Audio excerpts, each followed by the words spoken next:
Let's see what Camilla Belich says.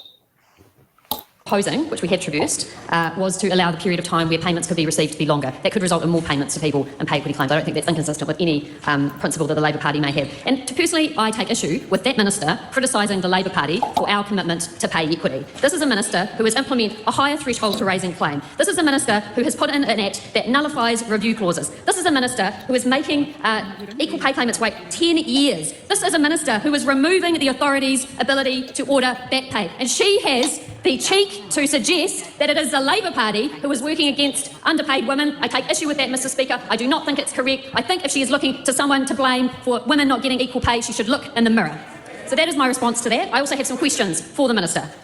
We have previously discussed the parts of the first part of the Part 2, which refers to the Employment Relations Act. And I did ask, and I haven't heard the answer yet, as to whether the Education and Workforce Committee would be able to work on looking at this bill, which I think we have established has a number of outstanding questions on it, and I have not heard the answer to that yet. But I do want to move to ask some questions around the amendments to the Public Service Act, which has been changed. Now, I have asked the Minister in previous forums, including Select Committee, about her responsibilities as the Minister responsible for the implementation of the Equal Pay Act. And I have to say, I am not sure that the actions that she is taking is really within the spirit of the 1972 Act and making the Minister of Workplace Relations responsible for that. The question I have in relation to the Public Service Act is often when I've asked her in the past about equal pay claims, she has said that she is not responsible for them and that she would like ministers who have more direct engagement with specific pay equity claims to be the person responsible for answering that question. So I wanted to ask her, in relation to the changes to the Public Service Act, did she, because she appears to dislike taking responsibility for these claims and in fact is extinguishing all of them,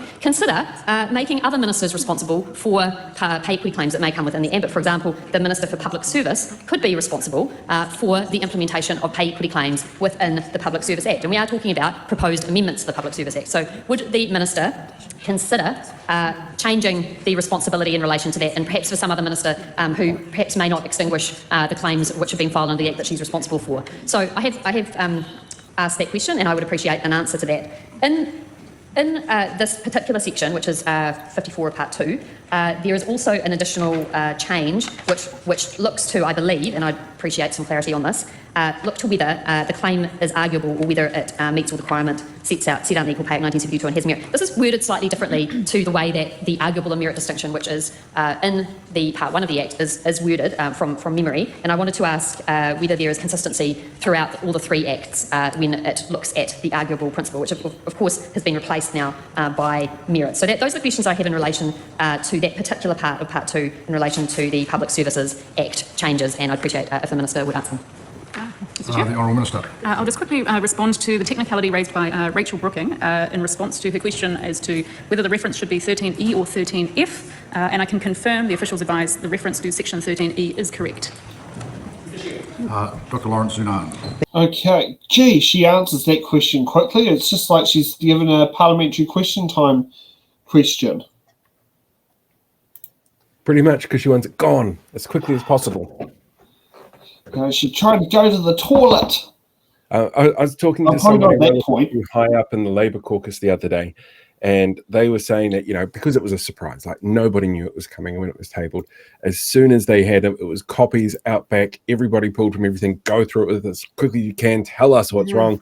We need, it pulled the resource. It stopped the work of government to make sure that they could hold the government to account and do the job that we expect opposition to do, whether you agree with it or not. That the fact that pulling the people that make government work away from doing their jobs to go through something that's so rushed and so out of the blue, relatively out of the blue, it's irresponsible governance. And it's deliberate too, right? They don't want. Yeah, it's so deliberate. Like I had to rush through myself, reading through this and looking at all the supporting stuff. This is a really complex piece of legislation. There's a reason why they pulled it this fast. They don't want people to talk about it. They don't want women to discuss it. They don't want any transparency. They've redacted. Look, we're talking about a party here that wants to get rid of the Human Rights Commission. Of course, they're going to redact all. Of course, they're going to hide. They probably don't like that we're having a 7-hour show dedicated to the bill and a theme song known as was it the Minister with No Something or whatever it's called? I'll check the name of the title. the minister with no touch. Yeah, I mean, we've got ACT Party's idea of merit right here. Thank you, Kai Matara. Yeah. Shall we get on to Lawrence Zunan? Thanks for watching. Make sure you're subscribed to our Facebook, YouTube, Twitch, Instagram, TikTok, News Guide, The Order, Paper Pie.